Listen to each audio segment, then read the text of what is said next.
রাজশাহীর বড় আমের বাজারের মধ্যে অন্যতম বানেশ্বর বাজার। প্রতিদিন জেলার বিভিন্ন উপজেলা থেকে আম নিয়ে বাজারে আসেন বিক্রেতারা। দিনভর হাঁক ডাকে চলে বেচাকেনা।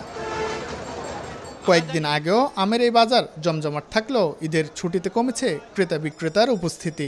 নেই চিরচেনা সেই কোলাহল। বিক্রেতারা জানান, এবার আমের ফলন কম, উৎপাদন কম হওয়ায় দামও অনেক বেশি। প্রচুর খরার কারণে মুকুল ঝরে যাওয়াতে এবছর দেশে আম নাই। আম কিনে শান্তি নেবে যান, বাজার খুব বেশি, 1000-এর মাল 2000 টাকা দাম। উৎপাদনের ক্ষেত্রে যারা জড়িত এরা আম ওইভাবে পায়নি, এই জন্য মূলত বাজারে সাপ্লাইও কম। মোটামুটি অন্যান্য বছর 100%-এর ভিতর 70-80% আম আসে, এবার 30-40% আম আসছে, জন্য আমের দাম বেশি। সরকারি নির্দেশনা অনুযায়ী বাজারে ধাপে ধাপে নামছে বিভিন্ন জাতের আম। বর্তমান বাজারে গুটি, হিমসাগর, ল্যাংড়া ও আমরুপালি আম পাওয়া যাচ্ছে। গত বছর জাতভেদে আমের সর্বনিম্ন দাম ছিল প্রতি মণ 1500 থেকে 2000 টাকা, আর এবছর দাম বেড়ে দাঁড়িয়েছে 3000 টাকা। নগদের কাছে সব গ্রাহকই প্রিয়, তাই তো সারা দেশে ক্যাশ আউট চার্জ সবচেয়ে কম।